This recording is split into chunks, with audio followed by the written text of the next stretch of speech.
Yeah, there we go. Another video. Hey everybody. Um, kind of a shite campfire going on here today. And burning up some rubbish. Anyways, it's cold. It's winter. It's not as cold as down in the States. But it's definitely below freezing. Anyhow, the other day, um, I keep saying that's an issue. Anyways, a buddy of mine asked me what I'm doing all this for, and I mentioned it to him that I had a couple of questions I wanted to answer, and I don't know whether I'll be able to answer them, but I'm willing to at least look for an answer. And it's an interesting problem because, people have told me I should probably not be looking for answers, just shut up and enjoy life. And I struggle with that concept because I have questions, and the questions I think should be answered. I think it's time to answer them. Maybe it isn't. Maybe this whole karmic roller coaster is just a thing we got to do and suck it up, princess, and suffer and be miserable and suffer pain and humiliation and having people betray you and treat you badly and all the failings of having a physical body. Not that that's such a bad thing. I mean, life has been pretty brilliant so far. Um, yeah. So, anyways, question.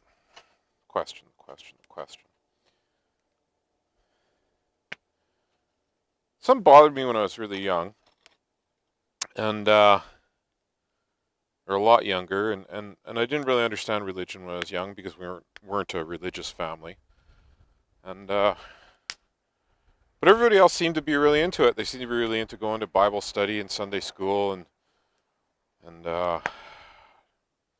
church and things, and we went skiing and rode motorcycles instead. So I guess we were, those people. And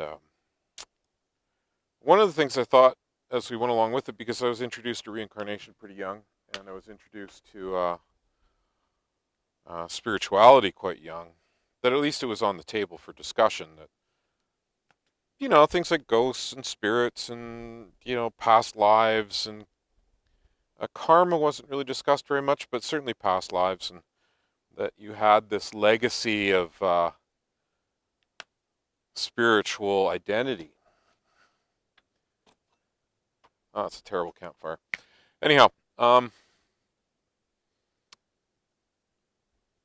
as you dig into it more and you dig into it more and you dig into it more and you think about people like Jesus or Buddha or the whole Christ consciousness, and you think to yourself, well, that's a pretty good ideal. Like we could shoot for that, but most people fall brutally short of the mark, and they don't ever become, Christ-like.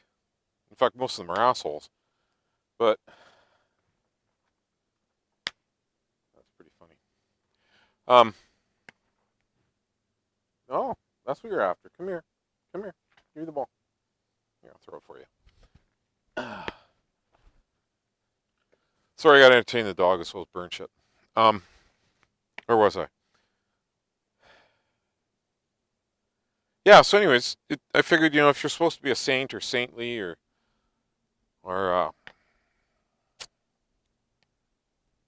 aspire to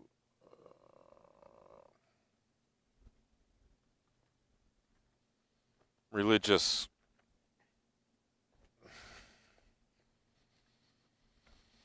I don't know, go be a monk or something and study the Bible and Christianity until you're holy, I guess. Maybe holy is the right word. I'm aspiring to a holiness through dedicated contemplation of God and Spirit and Scripture. Except most of those people didn't seem to ever really get to be anything more than just lonely. And they didn't become saints, and they didn't seem to achieve Christ consciousness or enlightenment or anything. And I started looking at it saying, well, how does this system work? Like, how do you win the game, right? Like, with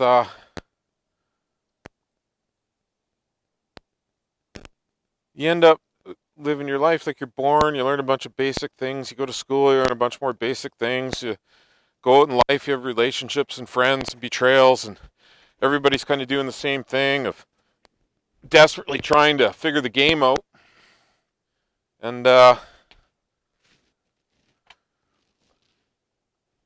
then they die. And they don't ever, they get jobs, they get married, they have kids, they suck at being parents, and everybody suffers and miserable, and it goes around and around and around and around. And I'm like, well, okay, if you're supposed to be a good person and then die and go to heaven because you're a good person, and God was going to anoint you or, something. I don't even know. Like, how do you win? How do you get to heaven and be a saint or an angel or anything, really?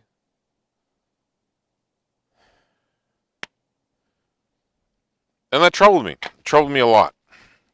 That there didn't seem to be any way to win the game. They gave you the rules. They gave you the do's and don'ts. They gave you the commandments and the sins and told you all the pitfalls, and then you went out and lived your life, and life sucked and it was hard, and then you died, and then what? How do you win at this? How do you advance to the next level? I know we talked about levels. It's neither here nor there, but you know what I mean? Like, how do you win at this game of life? How do you become this thing that they aspire to teach you to be in a religious setting? And I realized you couldn't do it. You couldn't do it because if you looked at the Dalai Lama or Krishna or anybody in India that's like a modern day saintly type spiritual person, they'll all tell you that they've had thousands of lifetimes piled up and trying to reach the state of enlightenment that they're at, I guess. And I thought, well, that's kind of a rip because what's the point of being good in this life? Why can't I be a criminal and just rob and steal and do whatever I want? Because hell, next lifetime maybe I won't do that, but this time I could have a lot of fun. Like, where's the consequence? Where's the truth? Where's the devil and God and judgment and all that shit? Anyways, it seemed to be a really broken system. Highly repetitive, and you just keep coming around over and over and over again, trying to become more and more enlightened and more saintly and more awake. Until what? How many lifetimes?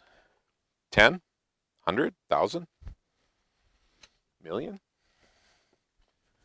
That really bothered me. I figured if there's a game and there's an outcome, an objective that you're trying to achieve, it seems rigged against you.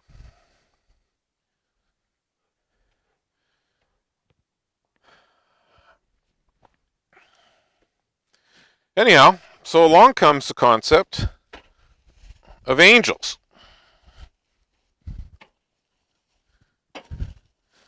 And you think, oh, okay, you got guides and angels that are helping you, and you're supposed to pay attention to them, and they're gonna help you achieve this.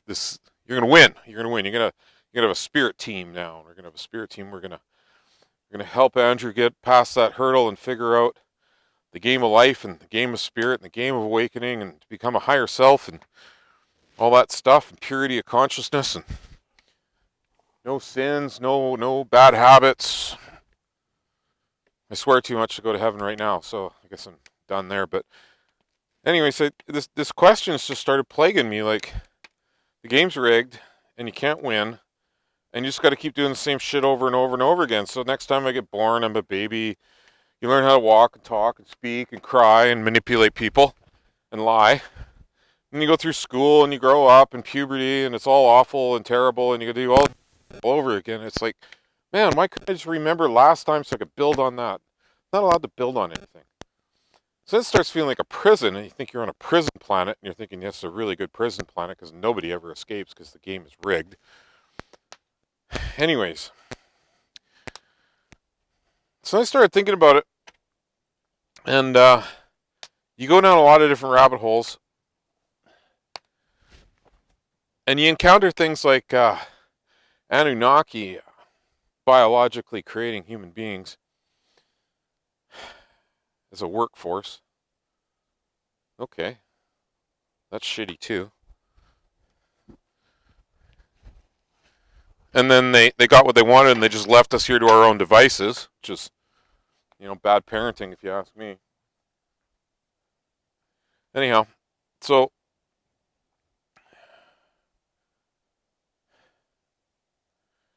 then you got to ask yourself what's going on, and you think like, okay, so let's look at telepathy, because telepathy seems to be the ultimate answer to most of the problems on the world right now. If you actually knew what people were thinking and how they felt, then it'd be really hard to be a jerk. I think that's true. And technologically, it's the only way we're going to advance, because how do you have borders and national interests if you're all telepathic and know what each other's thinking? Seems like a solid place to start a hypothesis. So,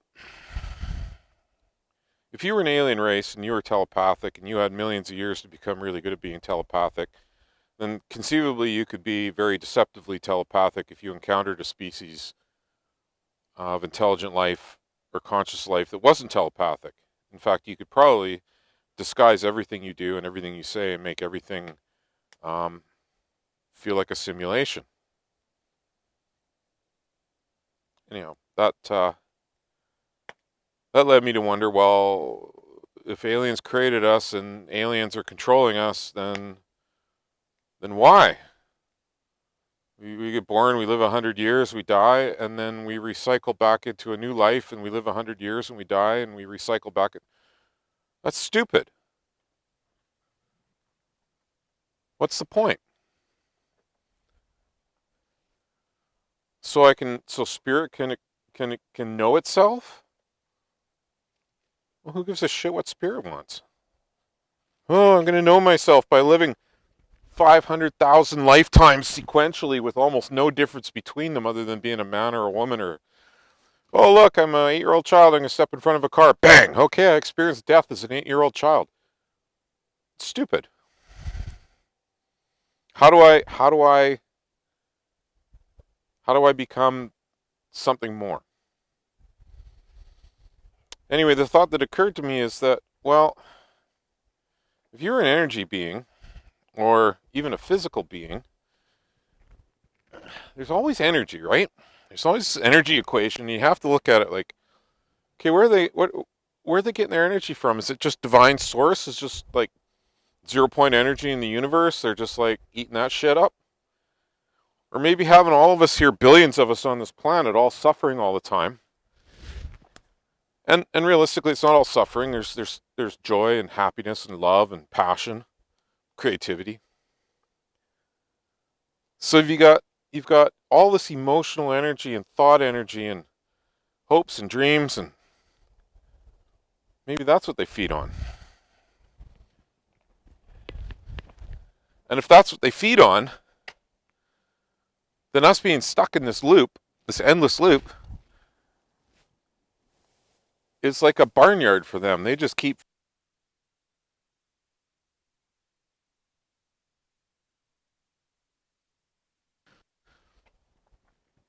lots of conflict, lots of trials, lots of things you can get involved in that are really emotionally charged, and they get really high octane emotional energy to feed off of.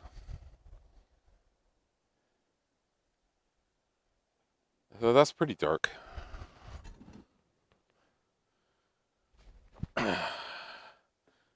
That means you have to change the food if you want to escape.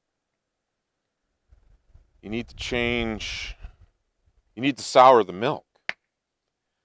And I think that's a problem, because eventually we start awakening and we start figuring shit out and we start developing telepathic abilities and we stop being trapped in childish emotional loops and we stop generating trauma in our lives and we start healing our trauma and we start doing all this work, and I think that sours the milk for them. I think it really terrifies them that they're going to lose control of the simulation. They're going to lose the barnyard. They're willing human emotional energy machines are going to suddenly revolt and tell them to go pound sand. We're out of here. We're not going to be your food anymore. You can't manipulate us anymore or deceive us anymore. And then I think they reset it. And I think it's happened before. Lemuria, Mu, Atlantis, pre-Noah's flood civilization, pre-Sumerian. I think they had it dialed in. I think they were free. I think they'd said enough. We're not going to be food for these guys. We're going to be our own conscious creatures. And I think they reset them because it was jeopardizing their food source. And I think now in our life, the way the world looks right now, we're souring the milk. Me and a couple 10 million other people wandering around looking for answers to the big questions. What's next? How do we get out of this simulation? How do we get out of this game? Because frankly, the planet's really nice. Like, I mean, it's a nice zoo. There's lots of cool shit to do. And there's lots of beautiful things to look at. And realistically, most people aren't that bad. Some of them are pretty cool, and they're really interesting to hang around with. But I sure would like to know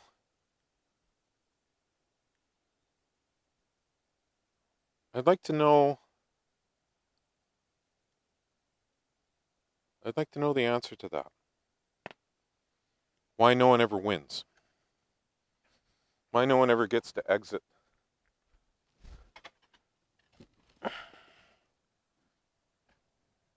the simulation? You know?